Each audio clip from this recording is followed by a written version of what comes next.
Olá, hoje nós vamos falar sobre os 7 dons do Espírito e espiritualidade.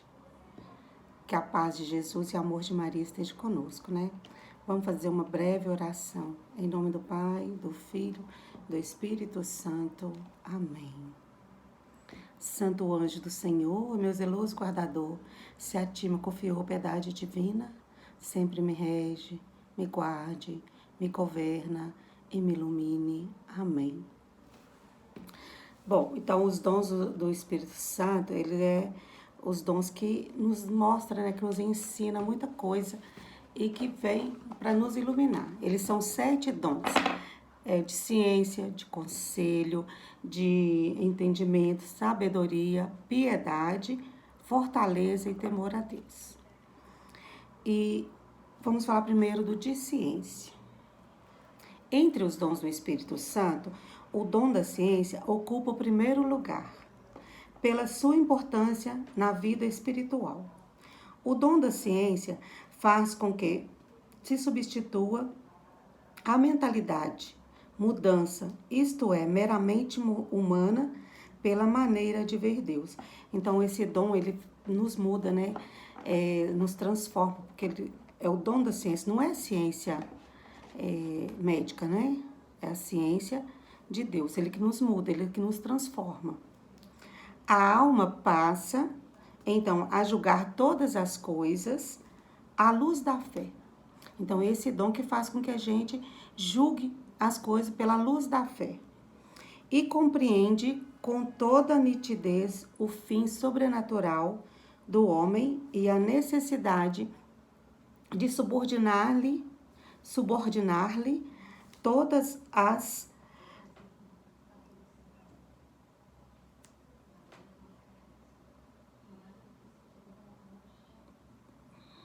que isso que eu escrevi aqui? E subordinar-lhes todas as realidades terrenas.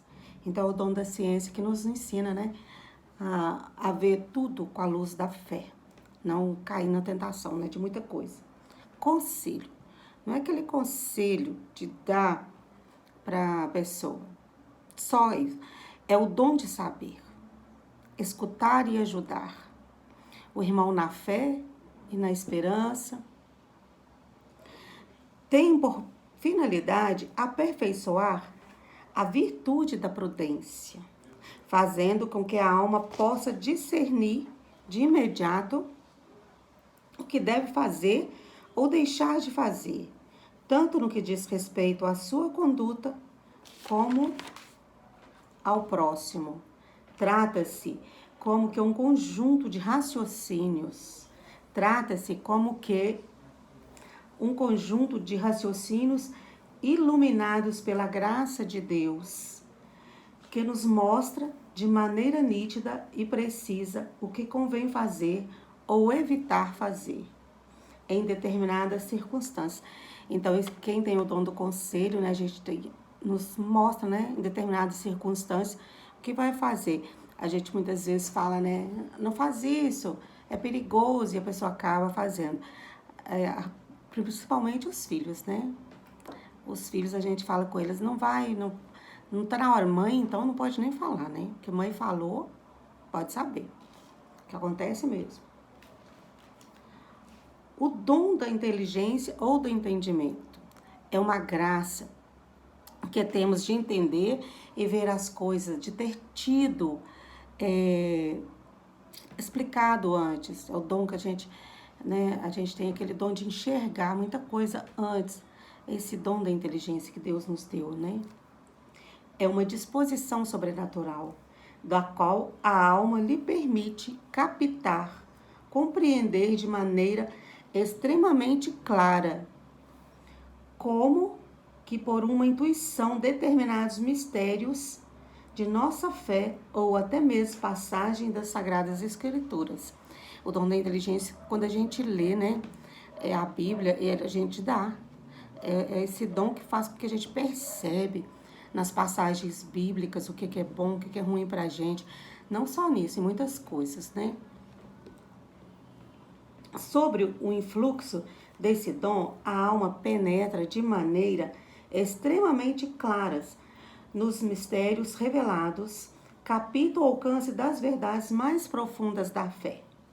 Deixa-se conduzir por caminhos de uma oração sempre vivenciada. Mesmo não compreendendo os mistérios, ali entendemos que está a nossa salvação. O Senhor disse: eu lhes darei um coração capaz de me conhecerem e entenderem que eu sou o Senhor. Então tá aí, né? A inteligência. Deus nos deu inteligência para muita coisa.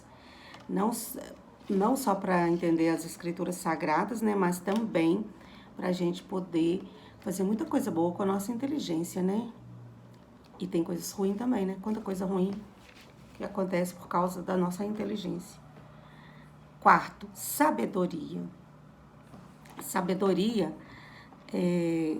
a gente não é sabedoria de faculdade, de ser formado. Não, a sabedoria é a gente saber definir o que é certo, o que é bom pra gente. Deus nos dá esse dom pra gente poder perceber o que é certo e o que é errado. Quanta coisa errada a gente faz, né? Então a gente tem que ter sabedoria para perceber o que está certo e o que está errado. Pode ser definido como uma disposição sobrenatural da inteligência, que leva a dar valor àquilo que diz respeito às coisas de Deus e à glória de seu nome. A sabedoria vale mais que as pérolas e joia alguma a pode igualar. Está em Provérbios. Então, quem tem sabedoria tem mais valor do que as pérolas, de maior valor, né?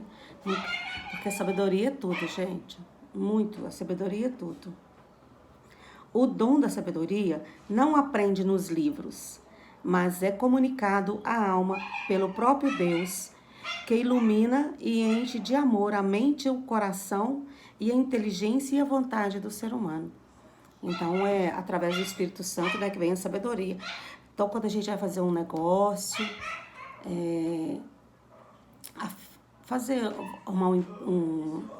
uma causa trabalhista, uma coisa assim, um negócio, comprar um apartamento, uma casa, um carro, a gente deve sempre pedir a Deus sabedoria para a gente ver se está certo, se está errado, mostrar para a gente se tem alguma coisa ali que não está bom, que não está legal. A piedade. O dom da piedade é o dom de amar, de servir a Deus com alegria. Isso é o dom da piedade. De amar a Deus, né, acima de qualquer coisa, de adorá-lo, de contemplá-lo. Consiste numa disposição sobrenatural da alma que a inclina sobre a ação do Espírito Santo a comportar-se nas suas relações com Deus como uma criança carinhosa, se comportar como pai por quem se sabe intensamente que é amada e querida. Então, esse dom da piedade, a gente se comporta no colo do Pai, né? Como uma criança amada, como uma criança querida. Esse é o dom do amor. Amar a Deus, ir na igreja, adorá-lo, fazer uma oração com muita intimidade com Deus, agir como Jesus agiria, identificar Jesus no rosto do próximo. É isso que é o dom da piedade. E agora nós vamos para o sexto dom, o dom da fortaleza. É o dom que nos encoraja para enfrentar todas as situações difíceis da nossa vida. A fortaleza é a capacidade que o Espírito Santo nos dá de viver e suportar as provações de Cristo. A alma totalmente entregue ao Espírito Santo encontra no dom da fortaleza uma disposição sobrenatural que torna capaz a empreender as ações mais difíceis, de suportar as provas mais duras por amor a Deus e pela glória de seu nome. Então, o dom da fortaleza nos ajuda, né, a suportar as dores mais fortes, as dores mais pesadas da vida, né? Quantas mães que não perdem seus filhos, quando a gente perde os pais. Então, essas dores, assim, o dom da fortaleza nos ajuda, né, a suportar tudo isso. A passar pelo luto, né, a passar por muitas outras coisas. E O sétimo dom, o dom do temor a Deus. Ter temor a Deus não é ter medo de Deus. A gente tem que ter temor a Deus, assim, de fazer as coisas conforme Ele mandou, nos 10 mandamentos. Seguir os 10 mandamentos dele. Não é ter medo de Deus, não castiga ninguém. Então a gente não precisa de ter medo de Deus. A gente tem que ter medo de machucar o coração de Deus. Como que a gente machuca o coração de Deus? Através do pecado. Então a gente tem que ter temor a Ele, a gente tem que procurar não pecar. Que é muito difícil a gente não pecar, mas a gente tenta, né? Não pecar. É uma disposição sobrenatural da alma que a faz experimentar um imenso respeito por Deus, uma complacência sem limites, a sua bondade de Pai. Não se trata de temor servil, nem de temor reverencial. Deus é tão grande, tão poderoso, que queremos servi-lo e amá-lo de todo o coração. Por quê? Ele é o nosso tudo. Ter o devido respeito a Deus na sua submissão, na sua vontade, nos seus ensinamentos. Temor é praticar seus mandamentos com sinceridade no coração. É ter humildade, é não ter medo de Deus, mas sem machucar o seu coração. Então temos que ter medo de pecar, o pecado que machuca o coração de Deus, o pecado que nos destrói, né? Agora nós vamos falar um pouco de espiritualidade. Espiritualidade cristã tem a ver com propósito e sentido.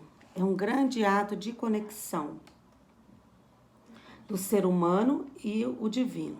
Então, é um grande ato, um propósito, né, um sentido entre nós e Deus, sentido divino. E é a busca por um reencontro com sua essência, conectando-se com algo maior do que si próprio. Então, a gente está sempre buscando conectar com Deus, né, que é algo maior do que a gente próprio. É crescer na graça divina e se aproximar de Deus. É também um exercício diário de estudo e reflexão. Por isso, quem deseja seguir pelo caminho de Jesus, ouvir sua palavra, é uma prática fundamental. Sobretudo, crer e buscar pela presença de Deus, revelada na pessoa de Jesus, por meio do Espírito Santo. Na carta de São Pedro, encontramos esta passagem, Pedro 18. Cresçam na graça e no conhecimento de Jesus Cristo, nosso Senhor e Salvador. A Ele pertence a glória, desde agora e até o dia da eternidade. Amém. Então, a espiritualidade, né? A gente tem que se preparar. A gente escolhe Primeira coisa que a gente tem que fazer é escolher um lugar onde possa estar sozinho, que ajuda na concentração e que seja razoavelmente cômodo. Então, a gente tem que escolher um lugar em silêncio, né? Para a gente fazer uma meditação, ler a palavra de Deus. Não dá para ler no meio de todo mundo, né? Não concentra. Definir um tempo, a gente tem que tirar um tempinho para fazer isso. Que seja de manhã, que seja à noite, né? Escolher a posição do corpo que ajuda a rezar. Se a gente vai rezar deitado, a gente dorme, né? A maioria das pessoas não consegue rezar deitado, acaba dormindo. Fazer silêncio anteriormente, acalmando-se, esvaziando-se das preocupações e das ocupações do mundo. Fechar os olhos, respirar calmamente, várias vezes. Suscitar o desejo de ouvir Deus. E fazer uma oração, né? O Divino Espírito Santo. É muito bom. Sempre que eu vou ler a Bíblia, ler uma passagem, antes eu peço ao Divino Espírito Santo que venha sobre mim, que me esclareça, que me mostre o que aquela palavra está falando. Eu sempre faço isso. O deserto, né, da oração. A oração pessoal. Faça a sua revisão de vida. Reconheça suas escolhas, impulsos e desvios. Olhe para a sua caminhada espiritual e peça a Jesus a luz, o consolo, a verdade do sim. que você precisa para viver em Deus, na luz do Espírito Santo. Então, quando a gente vai ler a palavra, a gente pede, né, a Deus, me mostra o que eu preciso melhorar. Porque a Bíblia, gente, ela tem tudo para nós. Ela nos ensina a conviver com os nossos filhos, com o nosso marido, com as pessoas lá fora, com os colegas de trabalho. Ela nos ensina tudo. Silencie, faça a sua oração pessoal. Esvazie de si para encher de Deus. Coloca-se na presença de Deus. Esteja disposto a recebê-lo no espírito e em todo o seu ser. Tem a Lectio Divina. Não sei se vocês já viram falar da Lectio Divina. São 5 passos. A leitura, meditação, contemplação, oração e ação. A leitura. É o primeiro passo, é ler o texto bíblico, escolher o texto bíblico, né? Reler quantas vezes for preciso, com calma, conhecer bem o que está escrito. Durante a leitura é preciso estar atento às palavras, repetições, personagens, lugar, modo como foi escrito. Assim, na leitura, descobriremos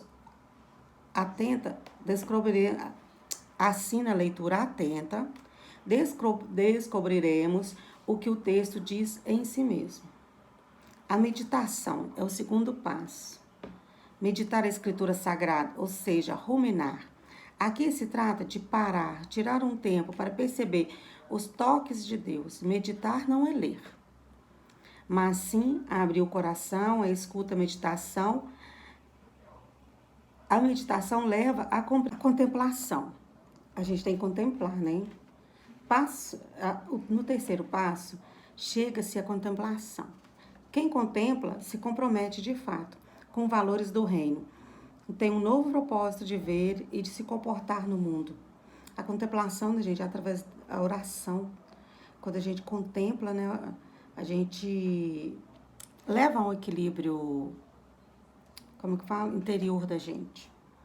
É o encontro com Deus que gera um verdadeiro testemunho, né? Uma atitude continuada no dia a dia por uma ação transformadora. A oração é a meditação e a contemplação junto. Levam a oração. Ao meditar e contemplar as escrituras sagradas, vai se entrando cada vez mais em relacionamento amoroso e gratuito com Deus. Assim vai surgindo a oração. Diante do texto, vai surgir a oração, pois quem reza a palavra se compromete. A oração fortalece a caminhada da fé. A ação é conservar a palavra de Deus na vida e levar o fruto da oração semeado no seu coração para a sua vida e formular compromisso para a vida de Deus. Leia o texto bíblico indicado, procurando identificar o que mais lhe tocou o coração. Peça a Jesus que manda o Espírito Santo para transformar seu coração, levando e purificando e te restaurando de novo. Anote tudo que lhe parecer importante enquanto está rezando. É assim que percebe de fato o que Deus quer nos falar.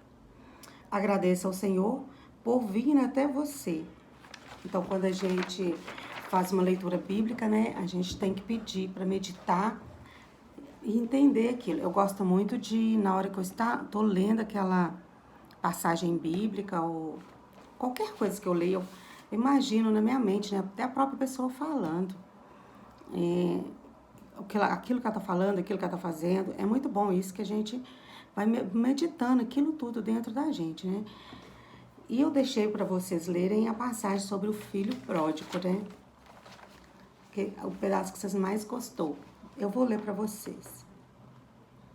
Naquele tempo, os publicanos e pecadores aproximavam-se de Jesus para o escutar. Então, quer dizer, eles aproximavam de Jesus para escutar o que ele falava, o que ele estava ensinando. Os fariseus, porém, e os mestres da lei criticavam Jesus. Este homem acolhe os pecadores e faz refeição com eles. Então, os fariseus sempre criticavam Jesus, porque lá ele nunca estava no meio dos ricos, né, que é os fariseus, ele estava sempre no meio dos pobres.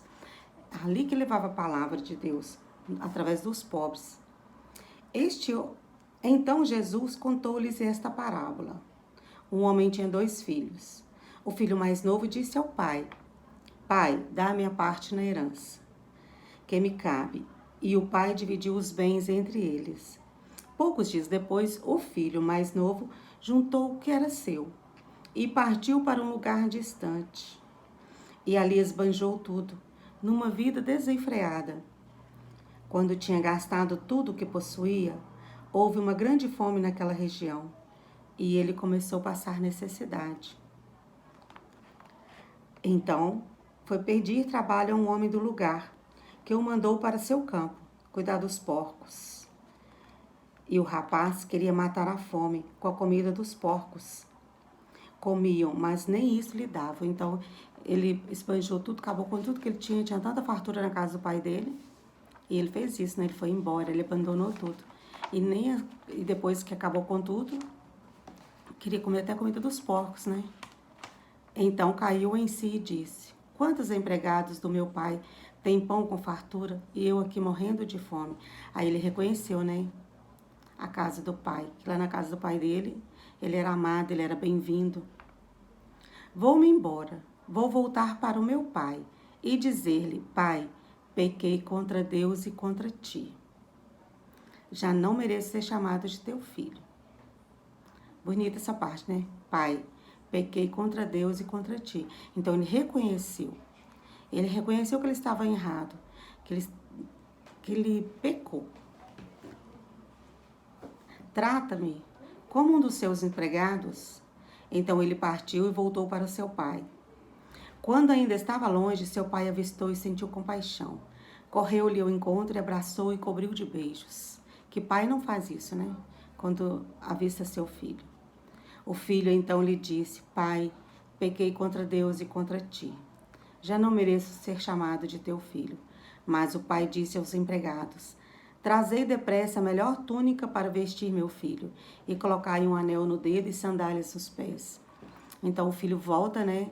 E fala com o pai que pecou contra ele, contra Deus, mas o pai nem questiona e nem pergunta. Manda lhe trazer o melhor traje, né, as melhores sandálias e colocar nele. Manda trazer um novilho gordo. Trazei um novilho gordo e matai-o. Vamos fazer um banquete. Porque este meu filho estava morto e tornou a viver. Estava perdido e foi encontrado. E começaram a festa. E o filho mais velho estava no campo. Então, ele quis dizer que o filho dele estava morto, mas tornou a viver. Então, Deus é assim. Assim somos nós com Deus. A gente sai, a gente esquece de procurar Deus, não procura. Mas quando a gente retorna, Ele está lá, né? Ele sempre nos perdoa. A gente peca, Ele nos perdoa por isso. Ele é o nosso Pai. O filho mais velho estava no campo. Ao voltar, já perto de casa, ouviu a música e barulho de dança. Então chamou um dos criados e perguntou o que estava acontecendo. E o criado respondeu: é teu irmão que voltou.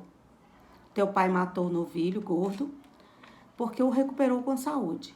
Mas ele ficou com raiva e não queria entrar. O que é isso? A inveja, né? O irmão mais velho ficou com raiva, com inveja do irmão mais novo. Por que o irmão mais novo saiu, gastou tudo, acabou com tudo? E mesmo assim o pai ainda recebeu ele de coração aberto. Mas ele ficou com raiva e não queria entrar. E o pai saindo insistia com ele. Ele, porém, respondeu ao pai: eu trabalho para ti há tantos anos, jamais desobedeci a qualquer ordem tua, e tu nunca me destes um cabrito para eu festejar com os meus amigos. Quando chegou esse teu filho que esbanjou teus bens com as prostitutas, matas para ele um novilho cevado? Então o pai lhe disse: filho, tu estás sempre comigo, e tu é o que é o meu, tudo que é meu é teu. Mas é preciso festejar e alegrar-nos, porque este teu irmão estava morto e tornou a viver, estava perdido e foi encontrado. Palavra da salvação, glória a vós, Senhor. Então é isso, né? A gente nunca abandona o filho da gente. Quem dirá Deus, quem dirá o nosso Pai se vai nos abandonar. A gente vai estar sempre, Ele vai estar sempre lá nos esperando, né?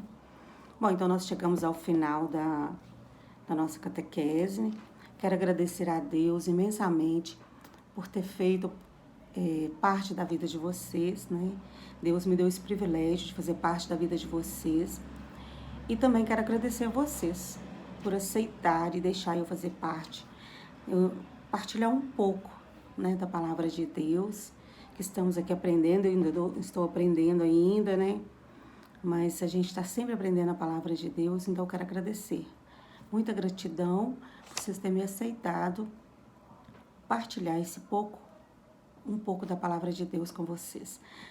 Que tenhamos uma boa crisma e que continuemos, que perseveramos na fé, né? Não nos afastemos de Deus, porque Deus é tudo para nós. E é isso aí. Um beijo para vocês. Tchau.